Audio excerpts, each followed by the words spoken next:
Bonjour à tous, j'espère que vous allez bien. Une nouvelle vidéo de chapitre 14 de CCNA 1. Juste petit rappel que nous avions terminé les 13 premiers chapitres avant et que nous avions traité aussi les couches physiques, liaison de données, réseau. Et aujourd'hui, nous allons commencer la couche transport. À la couche réseau, nous avons pris un peu plus de temps parce qu'il y avait un peu plus de choses à voir, notamment la configuration de base des routeurs, la partie aussi liée à l'adressage IPv4, la partie liée à l'adressage IPv6, le protocole ICMP, et puis là maintenant, à partir de maintenant, nous allons voir la couche transport, c'est que nous allons reprendre une nouvelle couche de modèle OSI. Petit rappel des couches de modèle OSI, je sais qu'on les a vues il y a très longtemps. On avait la couche physique qu'on a vue en détail, on avait la couche liaison de données que nous avions aussi vue en détail, la couche réseau aussi, et puis aujourd'hui nous allons voir la couche transport avec les deux protocoles qui composent cette couche-là, qui sont les protocoles TCP et UDP. Et puis après nous allons voir la partie applicative qui est représentée par la couche application, session, présentation et session. Alors, sans plus tarder, nous allons voir très rapidement l'objectif de ce cours ou le sommaire de ce cours. On a le transport de données. Nous allons expliquer le rôle de la couche transport dans la gestion du transport des données dans une communication de bout en bout. Présentation du protocole TCP. Nous allons expliquer ses caractéristiques. Pareil pour le protocole UDP. Le numéro de port. Nous allons expliquer comment TCP et UDP utilisent le numéro de port. Le processus de communication en TCP, nous allons expliquer là-dessus aussi le processus d'établissement et d'interruption de sessions TCP qui garantissent la fiabilité de communication. Et puis, nous allons parler de la fiabilité et le contrôle de flux. Et puis, au final, la communication UDP. C'est un chapitre un peu dense, un peu chargé et un peu aussi théorique, malheureusement, mais il traite des notions qui sont très importantes à voir, très importantes à savoir, parce que ces notions vous permettent de comprendre énormément de choses après, mais aussi de faire, pour ceux qui veulent continuer dans la cybersécurité, de faire aussi pas mal de choses autour de la sécurité, parce qu'il y a énormément de choses autour du hacking qui se basent sur les sessions TCP et les sessions UDP. Alors, la couche transport, très rapidement, comme on le sait déjà, on l'a parlé il y a très longtemps, c'est que c'est la couche qui est responsable des communications logiques entre les applications exécutées sur les différents hôtes et que la liaison entre la couche application et les couches inférieures sont assurées par cette couche aussi, par cette couche transport. Du coup, cette couche transport, c'est la couche un peu, si vous voulez, si je peux vulgariser un peu le terme, c'est que imaginez les flux de données qui descendent tous de où? De la partie applicative. Là, vous avez une page web ouverte. Là, vous avez de la musique. Là, vous avez, je ne sais pas moi, un mail que vous êtes en train d'écrire. Toutes ces informations, il faut les encapsuler sur la couche réseau avec des adresses IP, source et de destination, et puis après on passe à la couche 2, et puis la couche physique, et puis les envoyer carrément sur le support de transmission. Mais il y a une couche très importante entre le fait de mettre les données en mode encapsulation pour le transport, ou bien le fait de laisser les données brutes telles qu'elles sont des données. Cette couche entre les deux, c'est la couche transport, qui va nous permettre de préparer au transport nos données en mettant, c'est comme si je rappelle le processus de la poste, c'est comme si en quelque sorte on va les mettre dans les cartons, on va choisir le carton le plus adapté, celui-là c'est très gros, il faut mettre un carton je sais pas de quelle taille, ici il faut mettre un truc sensible, etc., écrire les adresses, se préparer avec la destination, voir si le bureau de poste est ouvert. Toute cette préparation, elle est assurée par la couche, elle est assurée par la couche transport. Du coup, comme vous le savez déjà, la couche transport, elle est composée de deux protocoles principalement, les deux protocoles de la couche transport, qui sont le protocole TCP et le protocole UDP, qui ont pour responsabilité de spécifier la méthode de transfert de messages entre les différents hôtes. Quelques caractéristiques très rapides ou des missions très rapides de ces protocoles de la couche transport, c'est que 1. La numérotation et le suivi des segments de données. 2. La gestion des accusés de réception. 3. Assurer l'acheminement des données perdues. Là je suis en train de lire plutôt le protocole TCP. Et puis 4. La dernière, je continue pour le TCP, mettre les données dans le bon ordre. Là, mais par contre, j'étais en train de lire pour le TCP. Moi, j'essaye d'abord de parler des caractéristiques des protocoles de liaison de données dans le sens général du terme. Nous avons le fait de suivre les conversations individuelles et aussi, surtout, si je dois résumer le rôle et les fonctions de ces protocoles par un seul mot, je vais dire la segmentation des données et la reconstitution des segments. C'est que tout ce qui se passe autour de cette couche-là, il se base sur la partie segmentation. C'est comme si que vous avez énormément de pages web qui passent, énormément de mails qui s'envoient, énormément de fichiers aussi que nous sommes en train d'acheminer, etc. Tous ces éléments-là, une fois arrivés à la couche transport, nous allons les segmenter. Nous allons créer des petits morceaux que nous allons pouvoir envoyer sur les supports de transmission. Et ces petits morceaux, ils sont surtout définis par un élément très important qui s'appelle les numéros de séquence. 1, 2, 3, 4, 5, 6, etc. Ça, c'est un élément très important, super important même, et qui nous permet surtout d'avoir et d'assurer l'acheminement des données grâce à la couche transport. C'est que si je résume toutes les fonctionnalités ou tous les rôles de la couche transport en un seul mot, j'ai envie de dire que la couche transport, c'est la couche qui nous assure la segmentation des données. C'est que prenez, si je dis n'importe comment, si je parle au langage normal, prenez n'importe quel truc qui est en bloc, une tarte qui est en bloc ou une grosse, je sais pas moi, un gros fichier ou je sais pas quoi, vous allez le segmenter, vous allez le couper en tout petits morceaux que vous allez pouvoir acheminer, que vous allez pouvoir facilement transporter. C'est que ça, c'est le rôle de base de la couche transport. Cette couche, comme je vous ai dit, elle est composée de deux protocoles et nous allons voir tout de suite, sans trop de théorie, sans trop de blabla, les caractéristiques de chaque protocole. Du coup, on voit très rapidement le protocole TCP et on voit que le protocole TCP, c'est le protocole qui assure la numérotation et le suivi des segments, la gestion des accusés, l'assurance de l'acheminement et la mise de données en bon ordre. C'est que ce que vous devez apprendre maintenant, et nous allons revenir voir ça en détail dans quelques instants, mais ce qu'il faut retenir tout de suite, c'est que le protocole TCP, c'est un protocole excellent qui fait tout, qui assure tout, qui vous assure tout ce qu'il faut pour l'acheminement de votre donnée dans les meilleures conditions. Totalement le contraire au protocole TCP, vous avez le protocole UDP qui ne fait rien de tout cela. C'est que le protocole UDP, il va assurer un acheminement des données de bout en bout. Il fournit des fonctions de base qui permettent cet acheminement et on s'arrête là. C'est que imaginez que vos données sont perdues, ils s'en fichent un peu. Imaginez que vos données ont été envoyées et reçues dans un autre ordre, on s'en fout non plus. C'est que vous allez me dire, oui, mais dans ce cas-là, on comprend de ce que tu dis que le protocole UDP est très mauvais et très ancien. Il y a énormément de mythes autour de l'UDP qui disent que l'UDP c'était le plus ancien, c'est que du coup, on avait le protocole UDP qui est le protocole ancien, et puis après, on a développé le protocole TCP qui a repris le relais. C'est faux, ce n'est pas vrai. Cette théorie, elle est totalement fausse.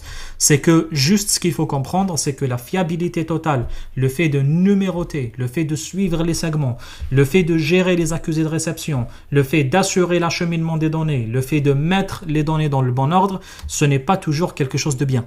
Ce n'est pas toujours quelque chose de top.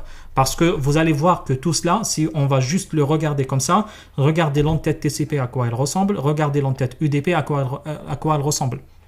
Et vous voyez très bien que la taille des entêtes, déjà, ça n'a rien à voir entre les deux. C'est ce qui fait que faire du TCP, faire que du TCP, c'est très dangereux parfois et ce n'est pas le bon sens parfois. Prenons un exemple très simple ou le plus simple qui peut exister, c'est que vous comprenez bien que le TCP, il fait que si vous avez une source qui est là, vous avez une destination qui est là, on a une donnée qui arrive. Cette donnée, qu'est-ce qu'on va faire? On va la segmenter en petits morceaux. Ça, déjà, on l'a abordé et je vous ai dit que c'est valable quel que soit le protocole utilisé, TCP ou UDP. Et puis après, on va leur donner un numéro de séquence, 3, 4, 5, 6.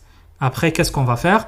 Nous allons les acheminer dans l'ordre. On va passer le 1, après le 2, après le 3, après le 4, après le 5 et après le 6. Mais imaginez que ces données, je devais les dessiner dans le sens opposé, mais bon, c'est pas grave. Imaginez que vos données n'arrivent pas dans l'ordre, c'est qu'on reçoit 1, 2, 5, 4, 6. C'est tout, on reçoit que ça. Alors, le protocole TCP, d'abord, qu'est-ce qu'il va faire? Il va se rendre compte que le 3 est perdu et du coup, il va réacheminer le 3 à nouveau. Du coup, le 3, il est là. On reçoit le 3. Après, qu'est-ce qu'il va faire? Il va se rendre compte que les données ne sont pas bonnes dans l'ordre. Il va les remettre dans l'ordre. Le 3, il va le remettre ici. Le 4, il va le remettre après.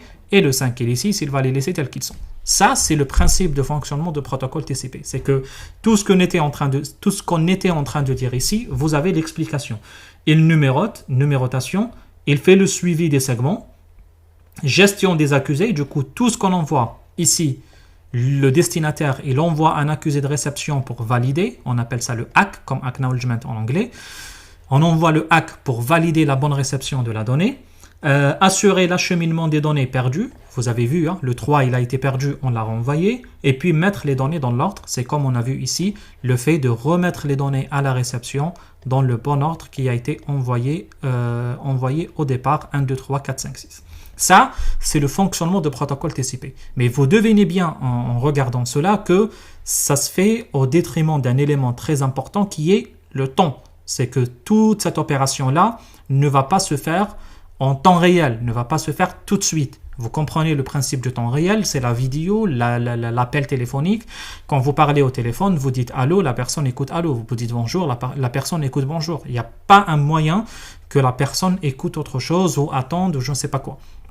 C'est ce qui fait que le protocole TCP, c'est très fiable, c'est très bien, et c'est pour cette raison-là que nous avons basé la totalité des protocoles Internet sur le protocole TCP. C'est pour cette raison qu'on appelle Internet la pile TCP/IP. C'est tout simplement parce que la totalité des communications sur Internet se base sur ces deux protocoles. C'est ce qui fait que ces deux protocoles sont les éléments les plus importants. Et c'est pour cette raison qu'on dit TCP/IP, et même d'ailleurs dans le modèle TCP/IP, on dit le modèle TCP/IP, parce que le TCP et l'IP, c'est les deux protocoles les plus stables, les plus protocoles dont on a toujours besoin, les deux protocoles qui composent la quasi-totalité des fonctionnalités sur Internet.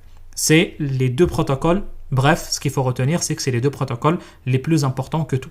C'est que vous voyez la fiabilité de réseau TCP, on voulait construire le réseau Internet sur quelque chose de fiable, d'autant plus que la plupart des fonctions sur Internet s'en fichent un peu du temps. C'est ce qui fait que quand vous cliquez sur, je dis n'importe quoi, vous cliquez sur un lien pour ouvrir une page web, ou vous allez ouvrir une page de Google, ou vous allez je ne sais pas quoi faire, vous allez attendre quelques secondes dans tous les cas. C'est que si vous attendez une seconde ou deux ou trois, allez, j'ai envie de dire, ce n'est pas la chose la plus importante. Après, se base aussi sur le débit, sur la rapidité de ce que vous avez, etc. Et le fait d'avoir un bon débit, une fiabilité de connexion et des communications, cela vous suffira très largement et amplement pour pouvoir gérer la quasi-totalité de vos communications. Surtout que, sachez que la plupart de ce que vous fassiez sur Internet, c'est ou bien vous ouvrez des pages, ou bien vous téléchargez des fichiers, ou bien vous envoyez des emails. Toutes ces fonctions, c'est des fonctions qui ne sont pas des fonctionnalités temps réel. C'est ce qui fait que tant qu'on n'a pas besoin du temps réel, ça passe toujours sur TCP. C'est ce qui fait aussi que la plupart ou la quasi-totalité des protocoles Internet, comme le HTTP, comme les protocoles SMTP de la messagerie, FTP de gestion des fichiers, le SSH pour les accès distants, tout cela se base sur un seul élément très important qui est le protocole TCP, qui est la communication fiable, qui ne nécessite pas d'acheminement en temps réel. Par contre, malheureusement, il y a toujours de l'acheminement en temps réel. On est bien d'accord. Quand vous appelez au téléphone ou vous faites de la communication vidéo, dans ce cas-là, malheureusement, il va vous falloir utiliser le temps réel.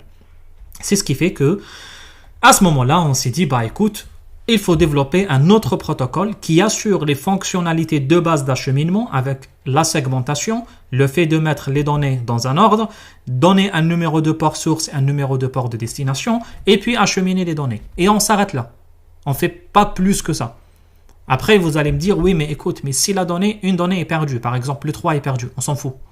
Si, par exemple, on reçoit 1, 2, 3, 5, 4, 6, on ne reçoit pas 4, 5, 6, on s'en fout non plus. Vous voyez que le protocole UDP n'est pas là pour assurer un acheminement fiable et n'est pas là pour assurer un acheminement dans l'ordre. Ce n'est pas du tout sa fonction. Ce n'est pas du tout son rôle, le protocole UDP. Le protocole UDP, il vous assure les fonctions de base et il s'arrête là. Vous allez me dire, mais comment c'est possible? Oui, c'est possible. Parce que imagine que tu appelles au téléphone, on n'a pas le temps. T'imagines qu'à chaque fois qu'on perd un petit segment comme ça, petit, qui fait 1500 octets, à chaque fois qu'on perd un petit truc comme ça qui fait 1,5, on va se dire, mais attends, on doit aller le chercher d'abord. Vous voyez, c'est pas possible. On va plus pouvoir utiliser de temps réel. Vous imaginez l'IPTV, tu ne peux plus regarder la télé parce que tu as 2 pixels qui ont été perdus. Pourquoi? Parce qu'il faut bloquer l'action, il faut aller chercher déjà les données perdues, les images perdues, puis revenir, puis... Non, c'est impossible. T'imagines, tu vois la finale de la Ligue des Champions comme ça. Tu vois plus un match de foot. Tu vois un truc en replay. Vous voyez, c'est ce qui fait que le TCP n'est pas du tout utilisé, n'est pas du tout fait pour l'acheminement temps réel. Par exemple, les communications satellites, les communications à faible débit, les communications simples qui nécessitent des échanges de données très rapides, ou ce qu'on appelle les requêtes de type requête-réponse. Prenons un exemple très très simple, le DHCP. Pourquoi on va bombarder le réseau par des requêtes DHCP alors que les requêtes DHCP, c'est des requêtes très simples qui envoient des requêtes et qui attendent des réponses, ni plus ni moins. Le TFTP, c'est le petit serveur de fichiers, contrairement au FTP, qui est la version light de serveur FTP, c'est ce qu'on appelle le trivial. Et là, pareil, quel est l'intérêt de monter un process super complexe pour envoyer un fichier qui fait 5 kg, un fichier 3 kg, ou un fichier qui fait 2 kg? Vous voyez, c'est qu'il n'y a aucune nécessité de faire cela. Après, comme je vous ai dit, tout ce qui est vidéo, tout ce qui est voix IP, tout ce qui est TFTP, tout ce qui est SNMP, par exemple, les protocoles de gestion du réseau, ça ne nécessite pas une communication super fiable, c'est juste collecter les données de journalisation de ce qui se passe sur le réseau. Par exemple, le DNS aussi, le DNS il a 2 versions, mais il y a aussi un DNS, le DNS il se base principalement sur le DP, et puis vous avez le DHCP. Et là-dessus aussi, le DHCP, vous voyez que ça ne nécessite pas une communication ultra fiable. Pour résumer tout ce que j'étais en train de dire, prenez-le très simplement, tout ce qui est super fiable, ultra fiable, qui nécessite un acheminement dans l'ordre, etc., avec l'accusé, tout ce que vous voulez, c'est le TCP.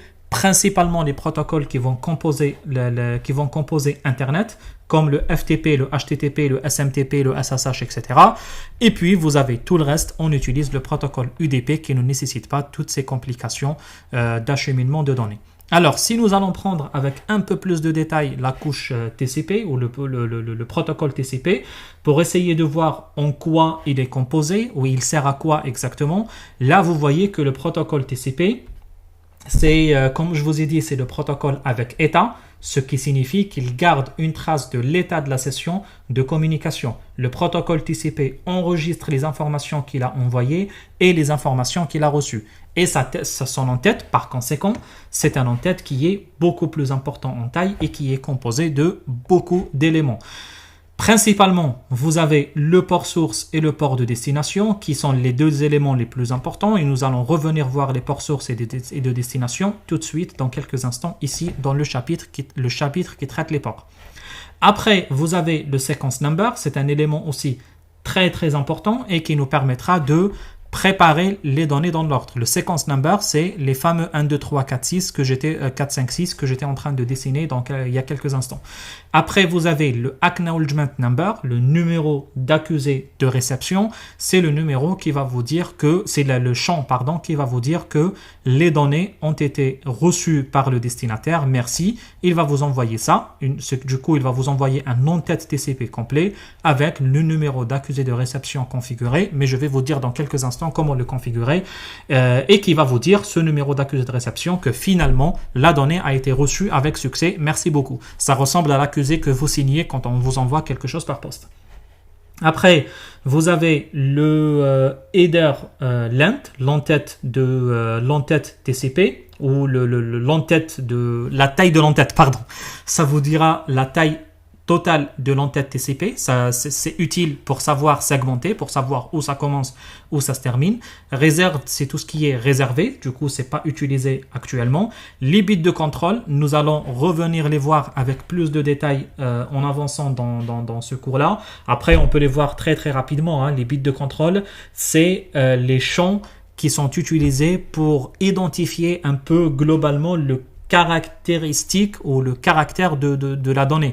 Parce qu'on peut envoyer par exemple une donnée en urgence. Là, on va mettre ici le urge. on va mettre le symbole, le signal en bit qui signifie urge. Je ne les connais pas par cœur, mais si vous voulez vous amuser, allez, on va dire n'importe quoi, on va dire c'est quelque chose comme ça. Je dis n'importe quoi, vous ne prenez pas ce chiffre par cœur, hein. C'est vraiment du n'importe quoi. Et là, veut dire tout simplement que c'est urgent. Par exemple, on va avoir le ACK, l'accusé de réception. Quand c'est, je dis n'importe quoi encore, comme ça veut dire c'est de l'accusé de réception. C'est une requête de type accusé de réception. Si je vais dire par exemple comme ça, c'est une requête de type push. C'est une requête qu'il faut envoyer, qu'il faut pousser. C'est ce qu'on appelle le push. C'est une requête par exemple comme ça, c'est une requête de type RST. Le RST, c'est quoi? C'est le reset. Là aussi, je peux dire aussi n'importe quoi. Hein. C'est là aussi, par exemple, quelque chose comme ça. Et puis, encore, vous avez quoi? Vous avez le SYN. C'est les requêtes d'initialisation, de synchronisation. Et puis, vous avez les requêtes fin. C'est la requête de fin de session TCP. Au total, vous avez 6 types de bits de contrôle.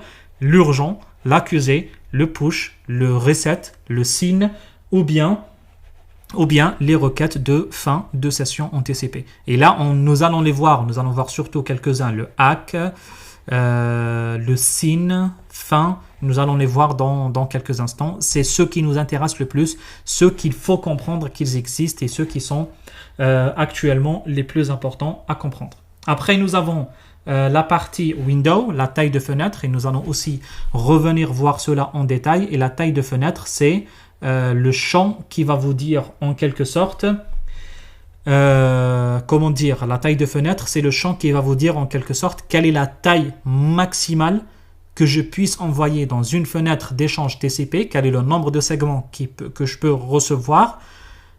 Après réception, je dois envoyer un accusé de réception. Mais on va revenir à cela en détail. Si vous n'avez pas très bien compris maintenant, ce n'est pas la fin du monde non plus. Attention, ce que vous voyez entre parenthèses, c'est le nombre de bits. Hein. Par exemple, le bit de contrôle, c'est 6. La taille de fenêtre, ça fait 16 bits, etc. Après, nous avons le checksum. C'est la façon de contrôler les erreurs. C'est le calcul d'erreurs. Urgent, c'est le caractère d'urgent.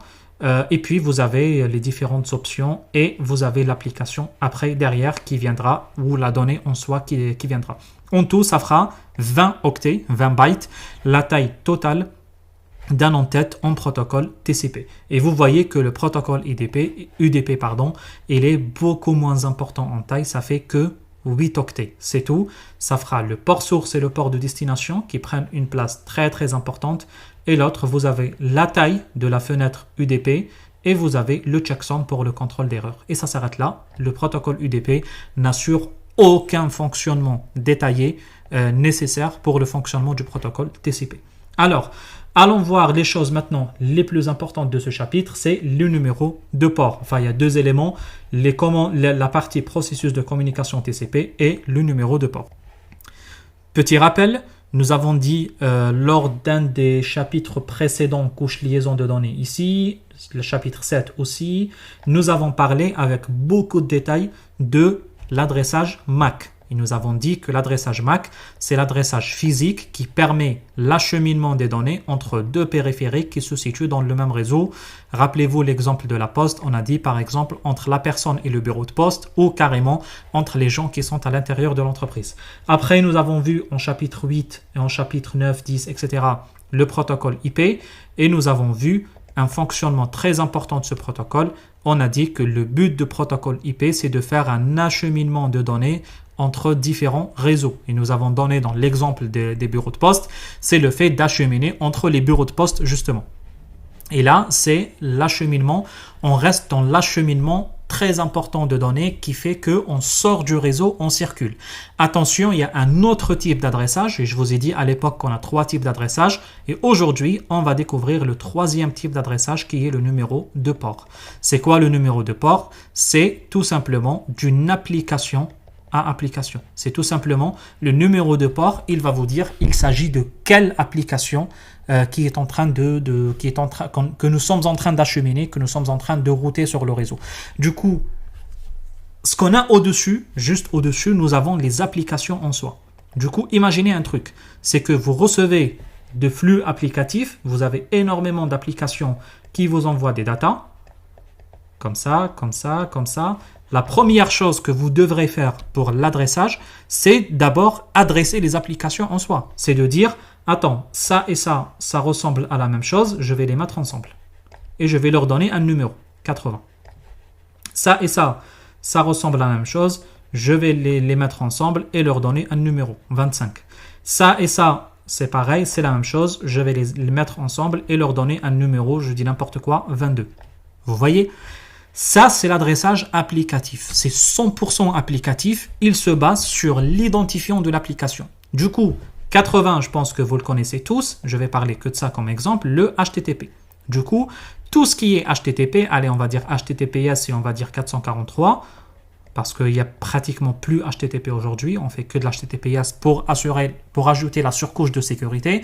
Et pour ceux qui ne le savent pas, HTTPS, c'est exactement HTTP, juste avec une surcouche de sécurité et de chiffrement de données à l'intérieur. C'est ce qui fait qu'on utilise aujourd'hui un nouveau protocole qui s'appelle HTTPS. Alors, je vais dire n'importe quoi, c'est pas grave, on oublie HTTP, on va parler de 443. Dorénavant, on sait que le type de données que nous sommes en train d'acheminer, c'est des pages web. Et du coup, nous allons mettre tout en HTTPS avec le 443 comme numéro de port. Et comme cela, nous allons savoir et pouvoir facilement adresser ces applications avec les caractéristiques nécessaires à cette application. Je ne sais pas si vous avez compris le principe. C'est ce qu'il faut retenir, c'est que l'adressage applicatif, c'est le fait de mettre à côté chaque application et donner à chaque application un numéro spécifique. C'est ça l'adressage applicatif. L'autre type d'adressage après sera l'adressage IP. C'est qu'on va donner à cette partie-là, on va lui donner une adresse IP pour qu'elle puisse aller très loin sur les réseaux distants. Et puis, pour qu'on puisse envoyer ça au saut suivant qui se situe sur le même réseau, par exemple le routeur, on va mettre un adressage MAC. Ok? J'espère que vous avez bien compris, le principe de l'adressage réseau, qui a 3 couches: l'adressage MAC à l'intérieur de réseau, l'adressage IP entre les réseaux, et l'adressage applicatif, c'est pour déterminer le type d'application acheminée. Et c'est pour cette raison qu'on appelle ça un segment déjà. Vous voyez que le flux de données qui vient ici, tout le flux de données qui vient, on va le couper en petits morceaux en fonction de caractéristiques communes entre ces flux-là, et on va leur donner un numéro commun qu'on appelle le numéro de port. Et c'est les fameux numéros de port qu'on entend tous les jours. Les numéros de port, on a 3 catégories de numéros de port. Les ports réservés, c'est entre 0 et 1023. Ces ports, ils sont réservés par l'IANA, par l'Organisme mondial Internet, et qui va faire tout simplement en sorte que ces ports sont les ports qui sont communs utilisés dans les acheminements de données sur le réseau Internet et qui sont réservés entre 0 et 1023. C'est pas nous qui les décidons, c'est pas nous qui allons les identifier et c'est pas nous qui allons faire quoi que ce soit là-dessus. Après, vous avez les ports inscrits, c'est les ports entre 1024 et 49 151 et c'est les ports qui sont réservés pour l'utilisation un peu plus vaste, un peu plus majeure. C'est que par exemple, imaginons une société qui veut développer quelque chose. Par exemple, Cisco a développé son propre protocole de sécurité, d'authentification, qu'elle a appelé Radius, qu'elle a appelé TACAX, qui est l'équivalent de Radius. Alors, pour ce protocole-là, Cisco a donné un port 1812. Cisco, elle ne peut pas donner un port, par exemple, de type 1 à 1023. Parce que 1 à 1023, c'est pas Cisco, c'est une société privée à part. Ok? Du coup, si vous développez chez vous une application, je ne sais pas quel type d'application propre à vous, vous pouvez donner un numéro de port spécifique, de type inscrit. Ok? Vous ne pouvez pas donner un port réservé, mais vous pouvez donner un port inscrit. Les ports inscrits, c'est les ports un peu qu'on peut tous utiliser pour nous, pour l'utilisation quotidienne. Après, vous avez les ports privés ou dynamiques. C'est les ports, j'ai envie de dire, de système, des ports de service. C'est les ports qui sont utilisés principalement pour adresser des services sur des systèmes d'exploitation, au sein des systèmes d'exploitation. C'est que là, vous avez tout simplement les 3 types de protocoles. Après, vous pouvez aller sur le net. Moi, perso, j'ai cessé de retenir par cœur, mais vous pouvez aller sur le net, chercher, par exemple, sur Google, la liste des ports de réseau de connexion, ou la liste des ports TCP, la liste des ports UDP, les ports de connexion. Bref, écrivez ce que vous voulez, Google vous comprendra, et vous tombez sur le lien ou la page que vous voulez. Vous pouvez ouvrir sur liste de ports logiciels sur Wikipédia. Vous pouvez ouvrir ici, vous pouvez ouvrir ici, on va voir ce que ça donne. Sur Wikipédia, attendez, j'efface ça, c'est plus propre. Et sur Wikipédia, par exemple, vous avez la liste de tous les ports qui existent. Là, vous voyez, on arrive vraiment à bien faire la quasi-totalité des ports qui existent aujourd'hui. Et du coup, vous voyez, par exemple, on va prendre quelques exemples des ports les plus célèbres et les plus connus. Qu'est-ce que je voulais dire? Vous voyez, le protocole 80, c'est le protocole HTTP. C'est le protocole qui gère le réseau Internet. Allez, on va prendre, je ne sais pas quel type vous voulez, le 53, c'est le port DNS. Et puis, on va vous dire, je ne sais pas ce qu'il y a ici. Oui, on va vous dire, est-ce que c'est du TCP, est-ce que c'est de l'UDP, etc. Et on va dire, par exemple, si je prends, je ne sais pas quoi, le 23, c'est du Telnet. Vous connaissez maintenant le Telnet, c'est le protocole qui nous permet d'accéder à distance à un équipement. Le 22, c'est la version sécurisée du Telnet, c'est ce qu'on appelle le Secure Shell ou le SSH. OK, encore, vous avez le FTP qui fonctionne sur le protocole, le port numéro 21. Et on va vous dire, est-ce qu'il est TCP ou est-ce qu'il est UDP. Wacom LAN, c'est le protocole numéro 9. Le QOTD, c'est le port 17, etc. Bon, bref, vous pouvez vous amuser. Time Protocol, vous le connaissez, j'imagine, le TP. Il y a le NTP, il y a le TP, il faut faire attention. Hein. Après, vous avez le TACAX+, il est inscrit sur le 49.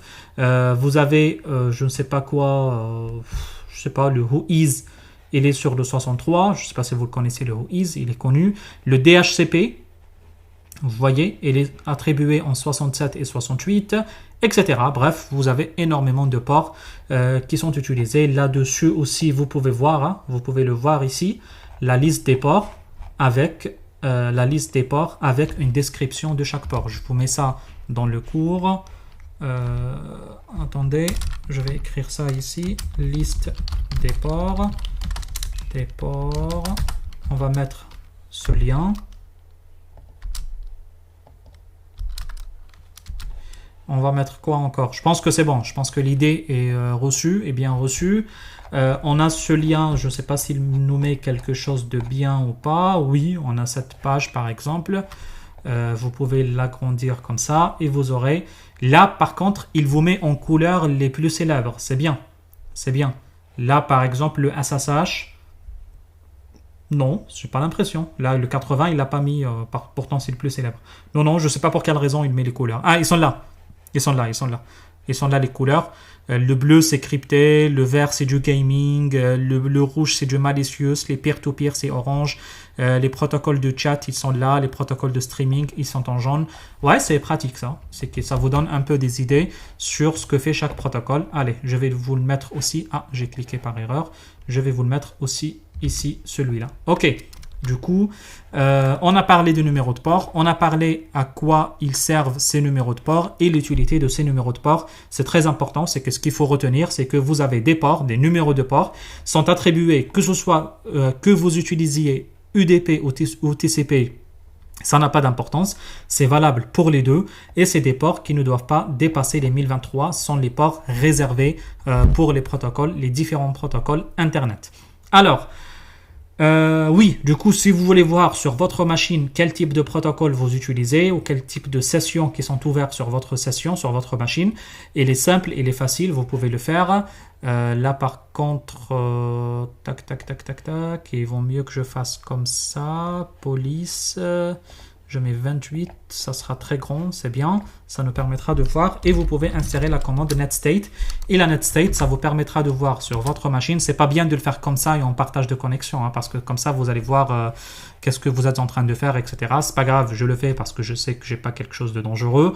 On a mon adresse privée qui est la 192.168.1.19 qui utilise un numéro de port, vous le voyez, c'est 51 000 quelque chose, c'est un port de type privé ou dynamique pour aller en HTTPS vers la 20, 199, 120, 151, je ne sais pas laquelle d'ailleurs, mais ça se trouve que c'est une des pages internet que je suis en train d'utiliser en arrière-plan.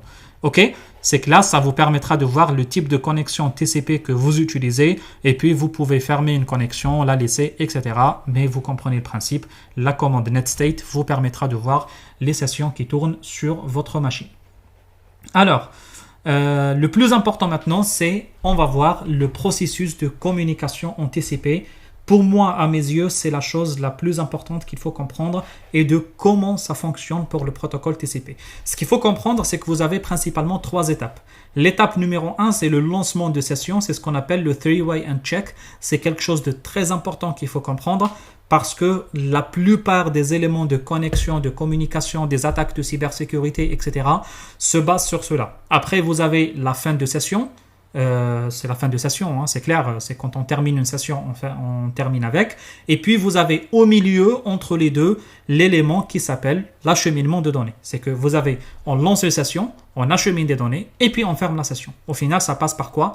Ça passe par 3 principales étapes ou 3 grandes étapes qui sont pour nous les plus importantes lors de l'acheminement de données en protocole TCP. Attention, tout ce qu'on dit ici, c'est dédié au TCP. Le DP, il ne peut pas faire ça, évidemment. Alors, le premier, c'est le three-way uncheck ou le lancement de la session. Et lors de lancement de la session, nous allons ouvrir une session. Et puis, qu'est-ce qui va se passer lors de l'ouverture de session? Vous avez l'émetteur ici, émetteur, comme eux. Le destinataire ici, destinataire. Et puis, qu'est-ce qui va se passer? L'émetteur, il va envoyer au destinataire une requête de demande d'ouverture de session. Une requête avec le champ de contrôle en SYN. Après, l'autre, il va lui répondre avec un accusé de réception de type SYN-ACK. Autrement dit, il va lui envoyer une requête de type accusé de réception qui s'appelle ACK. Et puis, le destinataire, la source, qu'est-ce qu'elle va faire? Elle va envoyer une requête qui s'appelle established. L'established, c'est quoi? C'est une requête qui valide la réception de l'accusé de réception. C'est en quelque sorte, c'est l'accusé de réception de l'accusé de réception. C'est juste pour comprendre cela.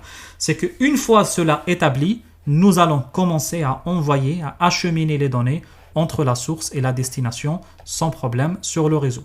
Alors, une fois cela établi, une fois nous allons commencer l'acheminement de données, nous allons faire quoi?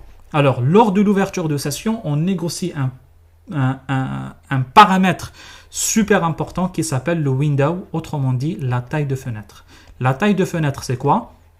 C'est autrement dit, je vais vous le vulgariser, c'est pas totalement ça, mais enfin oui, c'est ça, mais je vais un peu vous le vulgariser. C'est au bout de combien d'octets je t'envoie l'accusé de réception. C'est un peu ça la taille de fenêtre. C'est que je t'attends, attention, il y a un temps d'attente, hein, ça n'empêche qu'il y a un temps d'attente, sinon vous aurez un message de type temps d'attente dépassé. Mais au bout de combien, parce que là, on ouvre comme ça la session et je commence à t'envoyer des requêtes. Au bout de combien d'octets, le destinataire, il va envoyer à la source une requête de type accusé de réception. Ok? C'est ça ce qu'on appelle le window. On va le voir en détail et juste après, qu'est-ce qu'on va avoir? On va avoir la fin de session. La fin de session, c'est quoi? C'est la même chose, l'émetteur. On va refaire ça encore ici. L'émetteur. Allez, on va l'éloigner un tout petit peu. Je ne peux pas, il faut que je le refasse. On va faire comme ça. L'émetteur, le destinataire, il est là. Et puis, qu'est-ce qu'ils vont faire ensemble, l'émetteur et le destinataire? Ils vont échanger des données. L'émetteur, il va envoyer une requête de type fin de session. Ok? Je pense que vous vous rappelez les requêtes de contrôle ou les bits de contrôle. Là, vous voyez fin. On a vu déjà ACK, SYN et fin. Ok? L'autre, qu'est-ce qu'il va envoyer? Il va accuser réception de la requête de type fin. Du coup, il va envoyer quoi? Il va envoyer un accusé de réception. Et puis, qu'est-ce qu'il va envoyer encore? Il va envoyer une autre requête de type fin, encore lui aussi. Et puis, au final, il va terminer par envoyer accusé de réception de l'autre côté. C'est que l'émetteur, il va accuser le fin, la requête de type fin de la réception. Du coup, lui, il envoie fin. D'abord, le destinataire, là c'est l'émetteur, là c'est le destinataire, hein, vous avez compris, hein, émetteur, destinataire. Du coup, l'émetteur, il envoie une requête fin. Le destinataire, il va accuser réception de la requête fin. Et puis lui aussi, il va envoyer la requête fin. Et puis l'émetteur, il va envoyer l'accusé de réception de la requête fin envoyée par le destinataire. Vous voyez que le protocole TCP, c'est un protocole par anneau. Il demande des accusés pour tous les échanges. C'est ce qui fait que, comme je vous ai dit, ça achemine énormément de données, ça nécessite beaucoup de débit, ça nécessite du temps. Vous voyez que tout ça, il faut du temps pour ouvrir la session, du temps pour acheminer les données et du temps pour envoyer la fin. C'est que vous voyez que c'est une histoire quand même, hein. C'est une histoire. Avant de terminer, il y a deux éléments. Avant de revenir à l'élément le plus important qui est l'acheminement de données, on va voir le MSS. C'est le maximum length ou la taille maximale de segments. La taille maximale de segments en IPv4, par défaut, elle est à 1460. Pourquoi elle est à 1460? Je pense que vous le savez. Parce que on a déjà discuté autour de comment il s'appelle, là je perds le nom, on a discuté comment il s'appelle, le MTU, pardon, j'ai perdu le nom. Le MTU, c'est le maximum unit, la taille maximale d'une unité de données. Et là, le MTU, il fait combien? Il fait 1500. Ok? Le MTU qui fait 1500, il faut lui retirer la taille de l'entête TCP, vous l'avez vu, c'est 20 ici. Et il faut lui retirer la taille de l'entête IP. Si vous avez bien révisé, c'est aussi 20 octets. Du coup, on fait 1500 moins 20 de la taille de l'entête TCP, moins 20 de la taille de l'entête UDP. IP. Du coup, 1500, la MTU, moins 20 du TCP, moins 20 de l'IP, ça nous donnera au final combien? 1460, c'est la taille de la MSS ou la taille maximale de segment. Ok? Ok.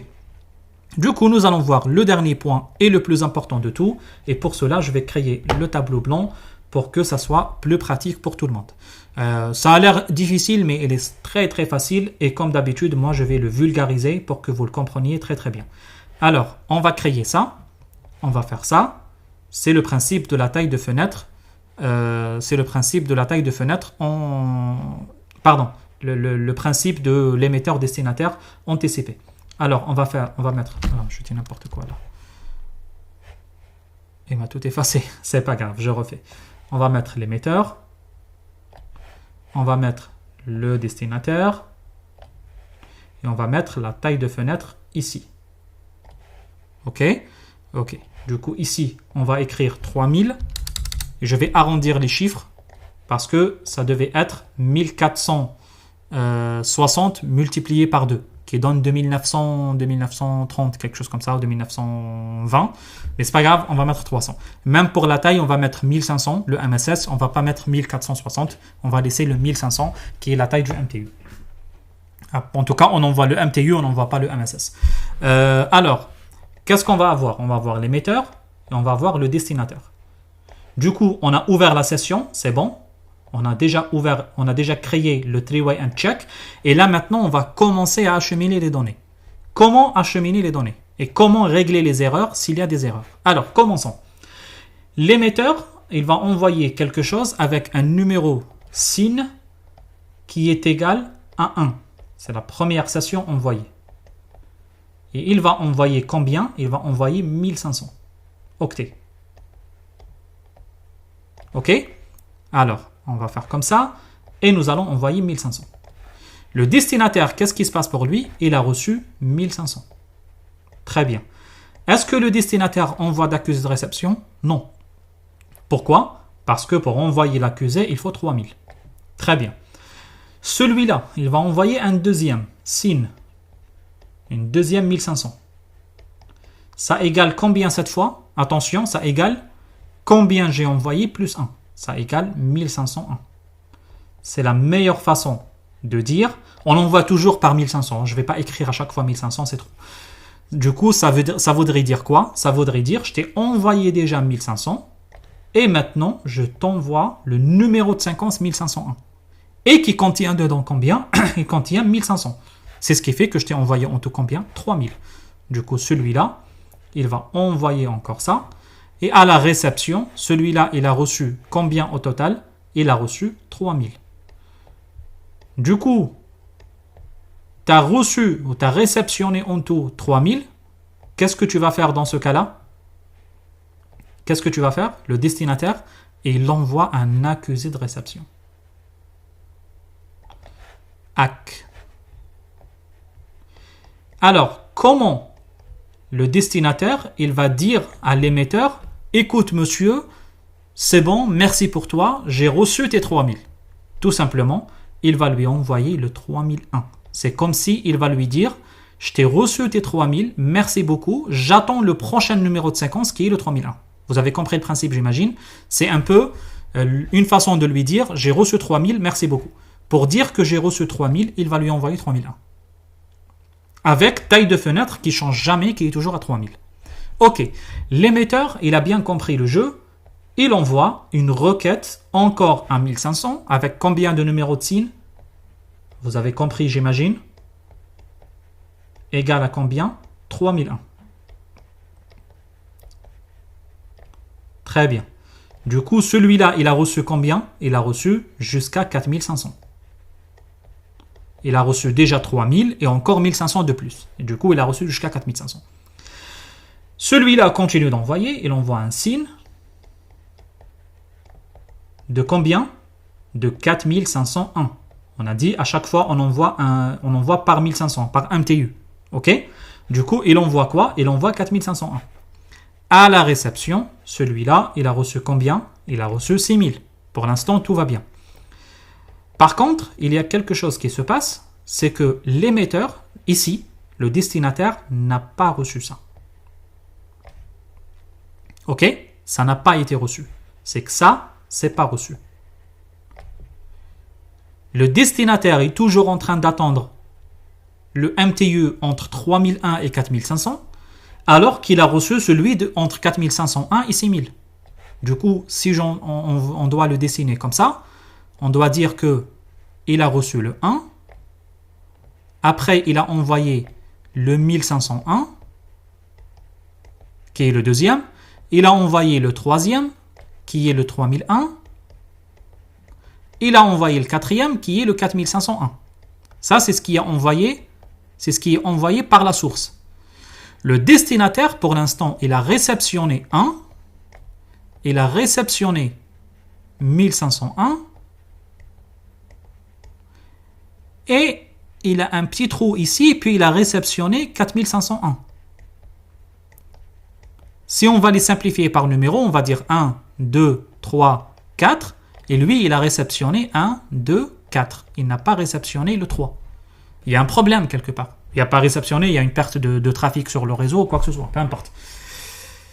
Comment le destinataire... En même temps, qu'est-ce qui se passe? L'émetteur, il est en train d'attendre l'accusé de réception. Parce que pour lui, il a envoyé 2 fois 1500, il a reçu un accusé.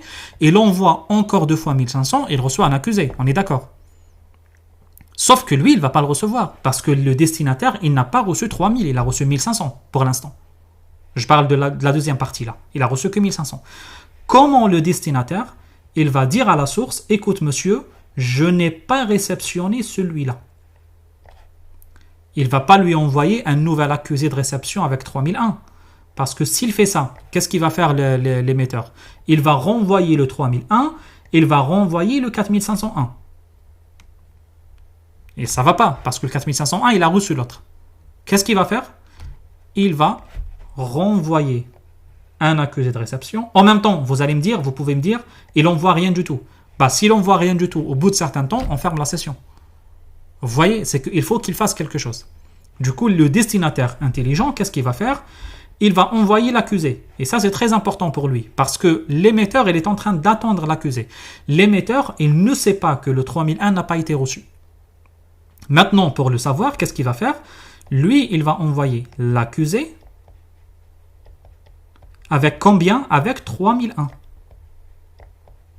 Ça, c'est très bien. C'est qu'on va redemander à l'émetteur d'envoyer encore le 3001. Mais pour dire à l'émetteur, attention, je n'ai perdu que celui-là, par contre l'autre, je ne l'ai pas perdu, il va changer la taille de fenêtre, window, et il va le mettre à 1500. Exceptionnellement, il va le mettre à 1500. Ok? À la réception, celui-là qui a reçu l'accusé, il va comprendre que juste celui-là qui n'a pas été reçu. Pourquoi? c'est les 1500 qui commencent par 3001. Les 1500 qui commencent par 3001, c'est ça. Alors, qu'est-ce qu'il va faire lui? Il va renvoyer encore celui-là. Le signe qui est égal à 3001. Il va le renvoyer encore. Ah, pardon, je l'ai écrit dans le mauvais endroit. Le signe qui est égal à 3001. Ah, maintenant, celui-là, il a reçu le 3001. Très bien. Du coup, celui-là, il va mettre le 3001 ici. Tant qu'il l'a reçu, qu'est-ce qu'il va faire? Il va lui envoyer cette fois-ci le fameux accusé de réception, mais cette fois-ci, le bon accusé. Avec quoi? Avec cette fois-ci, il va écrire 6001, parce qu'il a reçu les 6000. Et la taille de fenêtre, elle reste telle qu'elle. Quand j'écris rien sur la taille de fenêtre, c'est qu'elle reste 3000 telle qu'on l'a définie en haut. OK? Et puis, celui-là, il continue à envoyer le 7500, le 6001, le 7500, etc. jusqu'à la fin. En attendant, du coup, celui-là, il a envoyé encore, je vais dire n'importe quoi, 6001. 6001 et 7501. Et c'est terminé. Celui-là, il continue la réception. 6001 et 7501. Après, qu'est-ce qu'il va faire lui? 3, 5, 6. OK? Là, 4, 5 et 6. Qu'est-ce qu'il va faire lui, là, le destinataire? Il va réacheminer les données dans l'ordre. Du coup, il va remettre le 3001 à la place de 4501 et le 4501 à la place de 3001. Et du coup, ça va devenir 1, 2, 3, 4, 5, 6 normal. OK? Une fois terminé, on envoie le fameux process de fin, que maintenant vous comprenez. Hein? On envoie un fin, on accuse réception, puis on envoie un fin, et puis on accuse réception de fin envoyé par le destinataire, et on termine la session. C'est comme cela que se déroule la totalité de processus TCP dans une communication TCP/IP classique. Et c'est ce qui fait que le protocole TCP, si je reprends le cours et je reprends l'explication de cours de base, qu'est-ce qu'on a dit?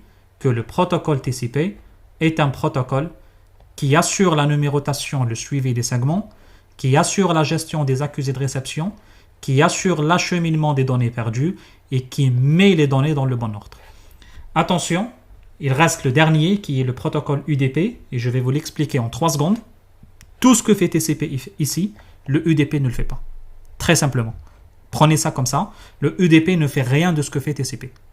Il prend les données, il va mettre le numéro de port source, le numéro de port de destination, il crée le segment en fonction de type de protocole, il fait les ports et il achemine. Il n'y a rien de tout ça. Et vous comprenez l'avantage du UDP, il est très rapide. Il est très rapide, tout simplement, c'est le seul avantage qu'il a. Par contre, l'autre, vous comprenez ses avantages, c'est qu'il achemine dans l'ordre, il accuse réception, il n'y a pas de perte de données, etc. etc. C'est plus de fiabilité côté TCP, plus de rapidité côté UDP. Sur ce, je vous dis bon courage, je pense à vous avoir expliqué tout le chapitre 14 avec tous les détails qu'il faut, et dans la prochaine vidéo, on va faire le petit exercice des 10 questions ensemble. Bon courage et salut!